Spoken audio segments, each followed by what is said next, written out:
자, 오늘 함께 나눌 말씀의 제목은 친구 이야기입니다. 친구 이야기. 요한복음 14장 16절에서 17절 말씀을 우리가 함께 보겠습니다. 요한복음 14장 16절에서 17절 말씀입니다. 우리 다 같이 한 목소리를 읽겠습니다. 내가 아버지께 구하겠으니 그가 또 다른 보혜사를 너희에게 주사 영원토록 너희와 함께 있게 하리니 그는 진리의 영이라. 세상은 능히 그를 받지 못하나니 이는 그를 보지도 못하고 알지도 못함이라. 그러나 너희는 그를 아나니 그는 너희와 함께 거하시며 또 너희 속에 계시겠습니다. 아멘. 정호성이라는 시인의 수선아에게 라는 시가 있습니다. 많은 분들이 좋아하는 시인데 제가 이 아침에 여러분에게 시를 하나 저의 이 낭낭한 목소리로 웃으시는군요. 낭송해 드리겠습니다. 울지 마라. 외로운 것이 사람이다. 살아간다는 것은 외로움을 견디는 것이다. 공연이 오지 않을 전화를 기다리지 마라. 눈이 오면 눈길을 걸어가고 비가 오면 빗길을 걸어가라. 갈대숲에서 가슴 검은 도요새도 너를 보고 있다. 가끔은 하느님도 외로워서 눈물을 흘리신다. 새들이 나뭇가지에 앉아있는 것도 외로움 때문이고 네가 물가에 앉아있는 것도 외로움 때문이다. 산 그림자도 외로워서 하루에 한 번씩 마을로 내려온다. 종소리도 외로워서 울려 퍼진다. 가슴 짠한 시죠, 그죠? 예. 설교를 시작도 하기 전에 시로 은혜를 받으시면 곤란합니다. 제가 시를 잘 아는 건 아니지만 이 시는 모든 사람들 안에 있는 그 보편적이고 본질적인 외로움에 대해서 노래하는 시인 것 같습니다. 여기서 가끔은 하나님도 외로워서 눈물을 흘리신다. 이 표현은 하나님 말고는 이 세상에 살아가는 모든 인간은 다 외롭다라는 것을 강조하는 그런 표현인 것 같습니다. 나만 외로운 게 아니라는 것이죠. 다 외롭다는 것입니다. 너나 할 것 없이 다 외롭다는 것입니다. 누구나 때론 뼈에 사무치는 외로움 때문에 남몰래 눈물을 흘리곤 한다는 것입니다. 여러분, 그래서 우리에게는 친구가 필요합니다. 우리의 외로움을 이해해주고 우리의 외로운 눈물을 닦아줄 수 있는 친구. 이 세상 그 누구보다도 마음이 잘 통하는, 말이 잘 통하는 그런 친구. 말하지 않아도 내 마음을 잘 이해해 줄 수 있는 친구. 어려운 일을 당할 때 힘이 되어주는 그런 친구. 어떤 상황에도 야, 그래도 나는 네 편이다 이렇게 말해주는 그런 친구. 나의 필요를 나보다 더 잘하는 그런 친구. 실수투성이 나를 있는 그대로 용납해주고 아무 이유 없이 나를 좋아해주는 그런 친구. 그리고 세월이 아무리 많이 지나도 변함이 없는 영원한 그런 친구. 여러분에게 생각나는 사람이 있습니까? 여러분에게 그런 친구가 있습니까? 이 세상에 어디에서 그런 친구를 찾을 수 있을까요? 오늘 말씀에서 예수님은 우리에게 그런 친구를 소개해 주고 계십니다. 바로 우리 안에 계신 성령님께서 그런 친구가 되신다라고 말씀하시는 것이죠. 오늘 본문 말씀에서 예수님께서는 성령님에 대해서 세 가지로 소개하고 계십니다. 먼저 16절 말씀해 보면 또 다른 보혜사를 너희에게 보내리니 라고 말씀하고 계십니다. 보혜사라는 말의 의미는 늘 우리 곁에 계시면서 우리를 도우시는 분, 이런 의미가 있습니다. 영어 성경에는 카운셀러라고 번역하고 있습니다. 여러분, 카운셀러가 누군지 아시죠? 그죠? 상대방의 마음을 들어주는, 마음을 읽어주는, 그냥 대충 말해도 아, 이 사람이 왜 이런 말을 하는지를 알아줄 수 있는 그런 사람을 카운셀러라고 이야기합니다. 그림 하나를 그려도, 그림만 보고도 이 사람의 심리를 알아주는, 알 수 있는 그런 친구를 말하는 거죠. 그런 사람을 말하는 것이죠. 내 마음을 알아주고 공감해 줄 수 있는 친구 같은 존재를 카운셀러라고 말합니다. 성령님은 바로 그런 분이다 라고 우리에게 말씀하시는 것입니다. 여러분, 우리가 외로운 이유가 무엇입니까? 사람이 없기 때문에 외로운가요? 아니요.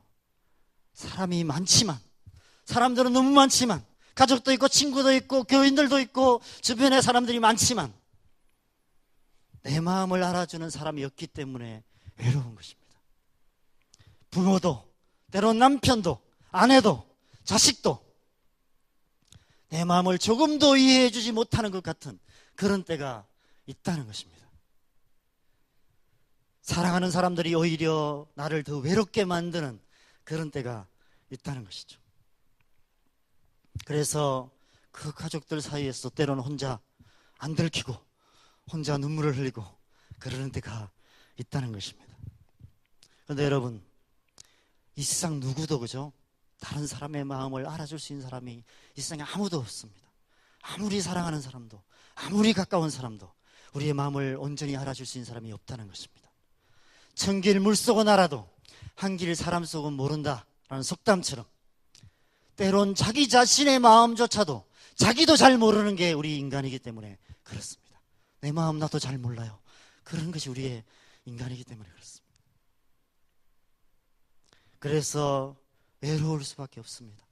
뼈에 사무치는 외로움 때문에 남몰래 눈물을 흘릴 수밖에 없는 것입니다. 제가 주중에 사역하는 단체의 사무실이 상남동에 있습니다. 여러분이 아시듯이 상남동은 이 창원 땅에서 유흥가가 제일 많이 밀집되어 있는 그런 지역입니다. 여러분, 상남동 거리를 유심히 걷다 보면 수많은 빌딩들이 있는데 비슷한 구조로 되어 있는 것을 보게 됩니다. 1층과 2층은 대부분 커피숍이나 식당 같은 것이 있습니다. 3, 4층은 술집들이 많은 것 같아요. 그리고 그 위층은 노래방, 술 마시는 노래방, 춤추는 노래방 이런 것들이 있습니다. 그리고 그 위에는 모텔들이 있습니다. 밤만 되면 그 거리에 수많은 젊은이들, 수많은 사람들이 쏟아져 나와서 방황하고 있습니다. 여러분, 그들이 그곳에서 무엇을 찾고 있을까요? 그들의 외로움을 잠시나마 잊게 해줄 수 있는 세상의 즐거움, 쾌락들을 찾고 있는 것입니다. 그것으로 그 가슴 저리는 외로운 하룻밤을 달래려고 하고 있는 것입니다. 그런데 여러분, 우리 그리스도인들은 그들과 다르게 살아갈 수 있는 이유가 무엇일까요? 우리가 그것을 찾지 않고도 이렇게 교회에 와서 앉아있고 교회에 와서 섬기고 우리의 삶의 현장에서 성실하게 살아가는 그러한 삶을 통해서도 만족을 얻고 기쁨을 얻으면서 살아갈 수 있는 그런 이유가 무엇일까요? 그것은 우리에게 이 세상 사람들이 알지 못하는 친구가 계시기 때문입니다.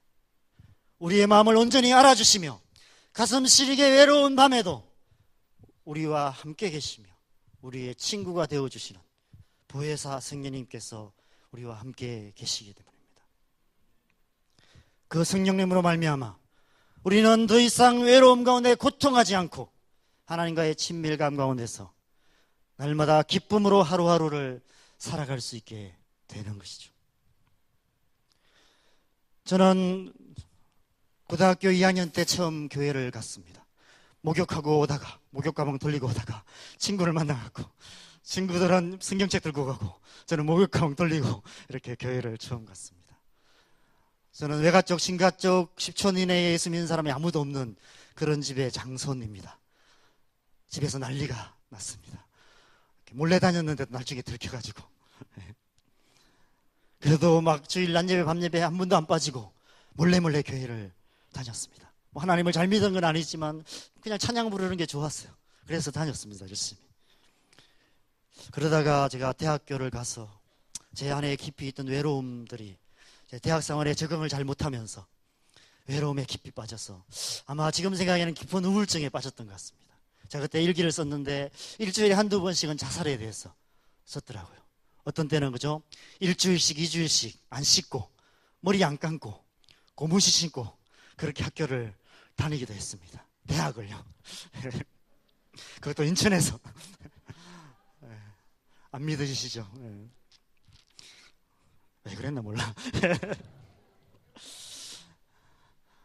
아마 제가 교회를 다니지 않았다면 어떤 극단적인 선택을 했을지도 모르겠습니다. 이 세상에 많은 사람들이 극단적인 선택을 하는 이유는 외로움 때문에 그런 것 같습니다. 실제로 제가 대학 때에 저랑 같이 이제 학교를 갔던 고향 친구가 있었는데 군대 갔다 오니까 자살했더라고요. 제가 군대에 제대한 후에 송명희 시인 간증 집회에 가서 은혜를 받았습니다. 공평하신 하나님을 찬양하는 그 찬양에 제가 이렇게 성령님을 인격적으로 만나게 되었습니다. 그날 이후에 성령님께서 제 삶을 인도하시기 시작하셨습니다. 제 안에 늘 기쁨이 있었고요. 하나님 말씀이 너무 좋았습니다. 그전까지 수요일 낮 예배, 수요예배, 밤 예배 한 번도 안 빠지고 열심히 다녔지만, 군대에서까지도 그렇게 다녔지만 무슨 말씀 들었는지 하나도 기억나는 것 없고, 말씀을 들어도 이해가 되지 않았고 그냥 다녔어요.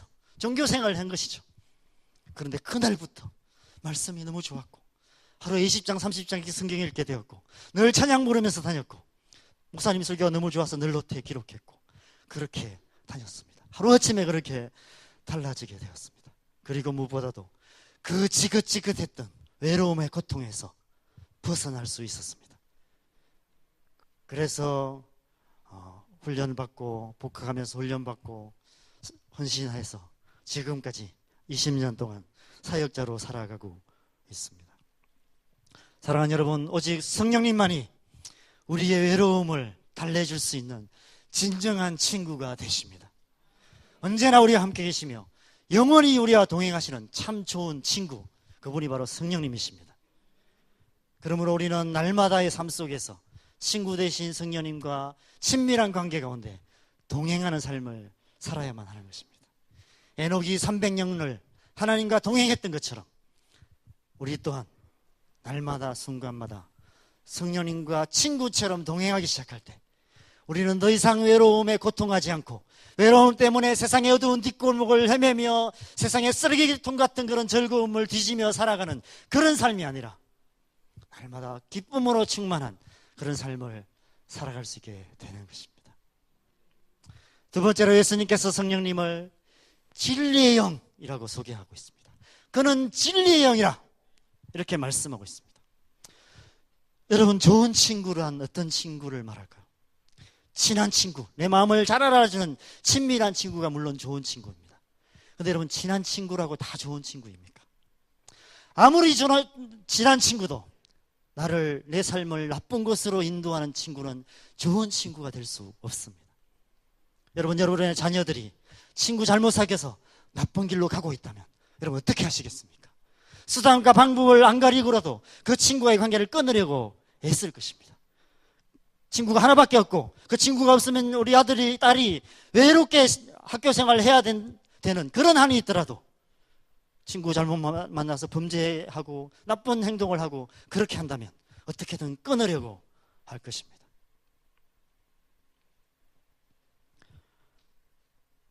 신천지라는 이단이 있습니다. 교회에 가만히 들어와서 외로운 사람들을 찾아다니며 친구가 되어줍니다. 그리고 시간이 지나면 신천지로 데리고 가는 것이죠. 많은 사람들이 그래서 이단에 빠지게 되는 것입니다.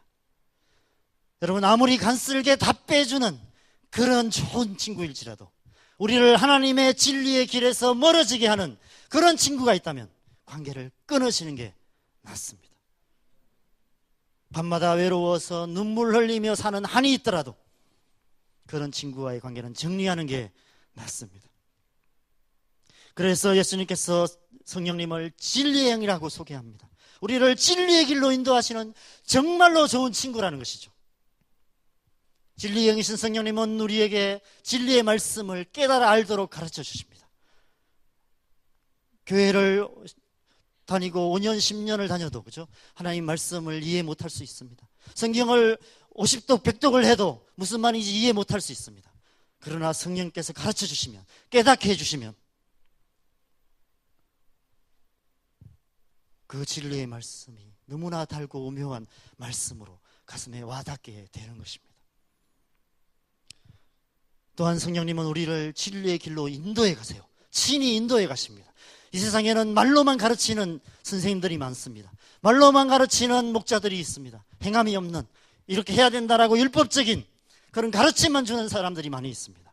그러나 성령님은 말로만 가르치는 분이 아니라 친히 진리의 길을 앞서 가시며 우리를 그 길로 인도해 가시는 선한 목자가 되십니다. 신앙생활이라는 것은 바로 그 성령님을 따라서 진리의 길을 동행해 가는 것이 신앙생활인 것입니다. 뿐만 아니라 진리의 영이신 성령님은 우리가 마음으로 그 진리의 길을 따를 수 있도록, 진리를 행할 수 있도록 우리의 마음을 변화시켜 주십니다. 여러분, 우리가 진리의 길을 가지 못하는 이유가 뭡니까? 말씀을 듣지만 그렇게 살지 못하는 이유가 뭡니까? 우리의 마음이 그 하나님의 말씀을 사랑하지 않기 때문입니다. 때로는 하나님의 말씀을 싫어하기 때문입니다. 태초에 사단의 그 짓에 속아서 선악과를 따먹은 그때부터 인간의 마음은 빛보다 어둠을 더 사랑하고 진리가 아닌 그 짓의 유혹에 약한 부패한 마음이 되었기 때문입니다. 디모데후서 3장 말씀처럼 자기를 사랑하고 돈을 사랑하고 쾌락 사랑하기를 하나님 사랑보다 더 사랑하는 그런 고통스러운 마음들이 우리 안에 있기 때문입니다. 예수님을 믿었지만 거듭났지만 옛 마음이 변화되지 않고 있기 때문입니다. 그래서 성경은 계속해서 우리에게 마음을 새롭게 해야 된다라고 말씀하고 계십니다. 에베소서 4장 22절에서 24절 말씀을 보면 너희는 유혹의 욕심을 따라 썩어져가는 구습을 따르는 옛사람을 벗어버리고 오직 너희의 심령이 새롭게 되어 하나님을 따라 의와 진리의 거룩함으로 지음을 받은 새 사람을 입어라. 심령으로 새롭게 되어야 된다. 마음이 변화되어야 된다라고 말씀하시는 것입니다. 로마서 12장 2절 말씀에도 너희는 이 세대를 본받지 말고 오직 마음을 새롭게 함으로 변화를 받아 하나님의 선하시고 기뻐하시고 온전하신 뜻이 무엇인지 분별하도록 하라라고 말씀하시죠. 하나님의 선하시고 기뻐하시고 온전하신 뜻을 깨닫고 그 뜻대로 살기 위해서는 마음이 변화되어야 된다는 거예요. 마음이 새로워져야 된다는 것입니다. 근데 여러분, 문제는 그죠? 이 세상 그 누구도 자기의 힘으로, 자기의 노력으로 훈련을 통해서 마음을 변화시킬 수는 없다는 거예요. 내 마음도 내 마음대로 못하는 게 인간이기 때문에 그렇습니다. 작은 욕심 하나도 버리지 못하고 작은 미움 하나도 이기지 못하는 게 우리입니다. 좋아하는 사람 싫어하게 만들 수 없고 싫은 사람 좋아하게 만들 수 없습니다. 그런 척하게 할 수는 있겠죠. 뿐만 아니라 우리는 다른 사람의 마음도 변화시킬 수 없습니다. 제가 사춘기 아들이 하나 있습니다. 중학교 3학년입니다. 쉽지 않은 시간을 보내고 있습니다. 솔직히 말해서 힘들어 죽겠습니다. 내 자식 안 하고 싶습니다. 사자 새끼 키우는 것 같아요. 사춘기 자녀, 사자 새끼 이런 생각이 듭니다. 제가 가끔은 사자 새끼 키우는 부모들의 기도 모임 이런 게 필요하지 않을까 이런 생각이 듭니다. 혹시 관심 있으신 분들은 제게 연락을 하시면 같이 우리 사춘기 자녀들, 사자 새끼들을 위해서 좀 기도했으면 좋겠습니다. 여러분, 가정폭력범으로 경찰에 신고한다는 얘기 들어보셨습니까? 저는 그런 소리를 들어봤습니다. 저희 아들에게도. 요즘 그런 일들이 굉장히 많답니다. 어떤 분은 아빠가 검사인데 딸이 신고해가지고 경찰이 와가지고 경찰이 더 많이 당황하고 그런 일이 많이 있답니다. 아들 조심해야 됩니다. 사춘기 자녀들. 그래서 기도밖에 할 게 없구나 이런 생각을 늘 하게 됩니다. 여러분, 우리 자신도 변화시키지 못하면서 다른 사람을 마음을 변화시키려고 하는 것은 교만인 것 같습니다. 우리의 마음을 변화시킬 수 있는 분은 오직 성령님 한 분밖에 없는 것입니다.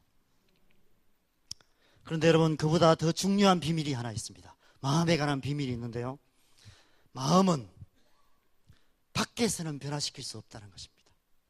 마음의 밖에서는 그 누구도 마음을 변화시킬 수 없다는 것입니다. 아무리 강한 힘으로도 매는 장사 없다고 말할 수 있습니다. 매로 행동은 바꿀 수 있습니다. 마음은 바꿀 수 없어요. 나쁘게 바꿀 수는 있는 것 같아요. 그런데 그저 좋게 바꿀 수는 없어요. 사랑하게 만들 수는 없습니다. 하나님을 사랑하는 척하고 하나님을 사랑하는 것처럼 순종하는 그런 행동을 하게 만들 수는 있지만, 열심히 교회 다니게 만들 수는 있지만 하나님을 사랑하게 만들 수 없습니다.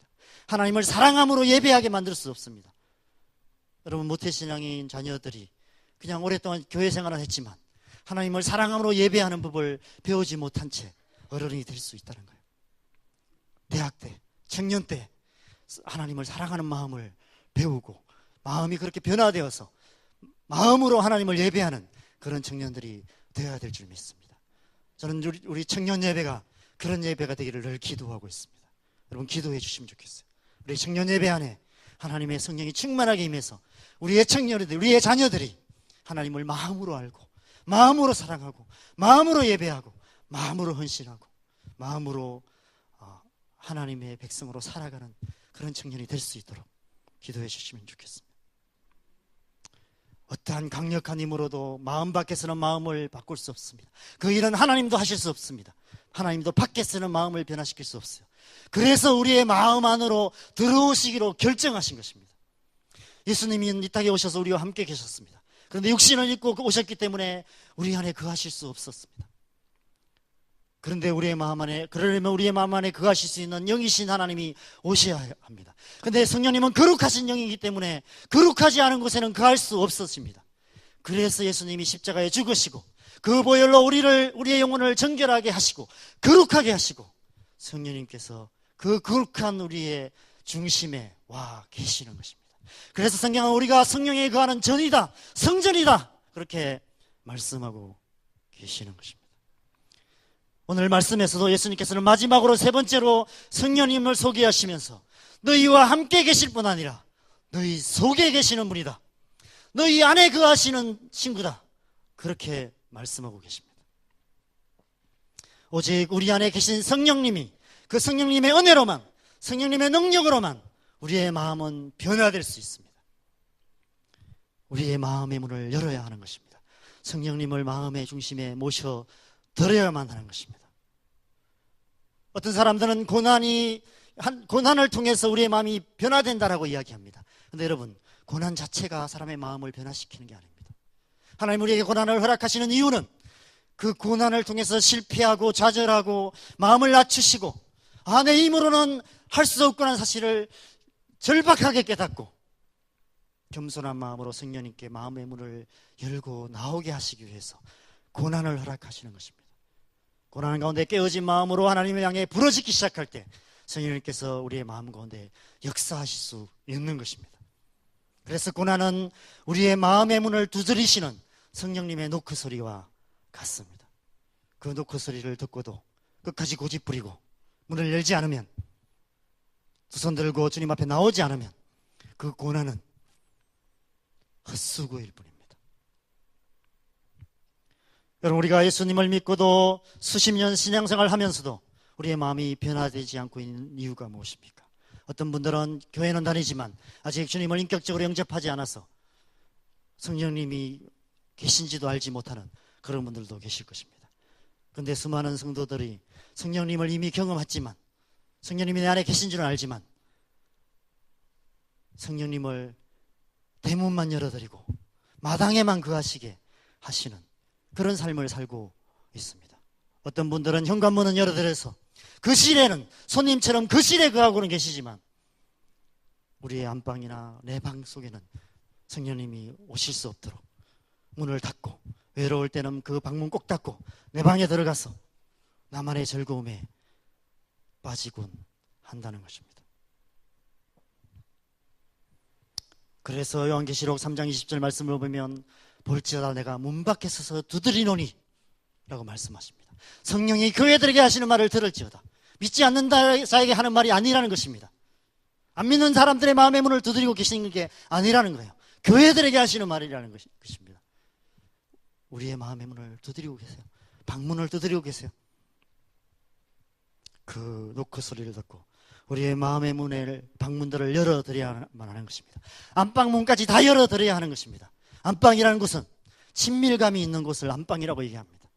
하나님과의 친밀감 안에 거하기 위해서는 그 안방으로 성령님을 모셔드려야만 하는 것입니다.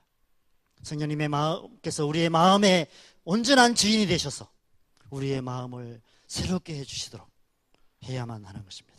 그러할 때 진정한 변화가 일어나게 됩니다. 그러할 때 우리는 진정으로 기쁨으로 충만한 그런 삶을 살 수 있게 되는 것입니다. 사랑하는 여러분, 성령님은 우리의 가장 가까운 친구로, 우리의 가장 가까운 중심에 계십니다. 성령님보다 더 가까운 존재가 어디에 있겠습니까? 아무리 가까운 친구, 심지어 남편과 아내도 그만큼 가까울 수는 없습니다. 이보다 더 가까울 수는 없습니다. 우리의 가장 가까운 존재의 중심, 너무 가까이 계셔서 거기 계신 줄조차도 우리가 알지 못하는 그곳에 늘 함께 계신다는 것입니다. 어디를 가든지 무엇을 하든지 성령님께서 우리 안에 계신다는 것입니다. 우리는 성령님을 모시는 성전인 것입니다. 그래서 우리는 가볍게 아무 곳에나 가서는 안 되는 것이죠. 가볍게 아무 말이나 해서는 안 되는 것입니다. 가볍게 아무 것이나 먹고 아무 것으로나 위로를 받아서는 안 되는 것입니다.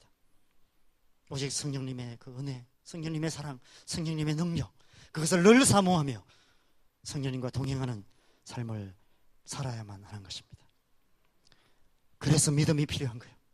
우리 안에 계신 성령님, 성경이 그렇게 말씀하시기 때문에 너희가 성령의 전이다, 좋으신 친구가 너희 안에 계신다, 예수님이 말씀하셨기 때문에 느껴지지 않을지라도 정말 계실까 이런 의심이 들 때에 믿음을 가져야 되는 겁니다. 많은 사람들이 믿음을 마치 적극적인 사고방식, 긍정의 힘, 이것을 믿음이라고 생각해요. 어려움을 이기는 힘, 뭔가 새로운 것을 도전할 때 할 수 있다, 이것이 믿음이라고 말합니다. 여러분, 믿음은 그런 때만 쓰는 것이 아닙니다. 성경이 말하는 진정한 믿음은 하나님의 은혜 앞에 나갈 때 믿음이 필요하다는 거예요. 은혜를 대체하는 것이 믿음이 아니라는 거예요. 은혜 앞에 나아갈 때 믿음이 필요하다는 거예요. 은혜의 보좌 앞에 나아갈 때 믿음이 필요하다는 것입니다.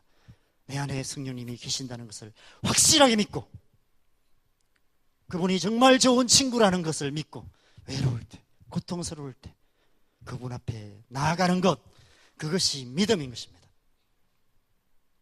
여러분, 믿음으로 저와 여러분 안에 거하시는 성령님과 늘 동행하시는 그런 삶을 사시기 바랍니다. 성령님께서 여러분의 모든 외로움을 채워주실 것입니다. 여러분의 마음을 새롭게 해주실 것입니다. 여러분의 상한 마음을 치유하여 주실 것입니다. 연약한 마음을 강하고 담대하게 해주실 것입니다. 하나님을 사랑하는 마음을 부어주실 것입니다. 하나님이 어떤 분인지 아는 마음을 주실 것입니다. 무엇을 해야 될지 모를 때에 지혜를 주실 것입니다. 두려움 가운데 있을 때, 염려 가운데 있을 때 평안을 주실 것입니다. 그래서 우리를 하나님의 진리의 길로 인도하여 가실 것입니다. 여러분, 외로울 때 여러분 가장 먼저 누가 생각납니까? 무엇이 생각납니까? 어디를 찾아가십니까? 무엇에서 여러분은 위로를 받으시며 살고 계십니까? 외로움 때문에 세상의 어두운 뒷골목을 방황하고 계시지는 않습니까? 저와 여러분은 더 이상 외로움에 눈물 흘리며 죄악의 길을 방황하는 삶이 아니라 날마다 순간마다 성령님과 동행하는 삶을 사는 하나님의 백성들입니다. 그것이 보혜사 성령님을 우리에게 보내주신 하나님의 선하시고 기뻐하시고 온전하신 뜻인 것입니다. 함께 기도하겠습니다.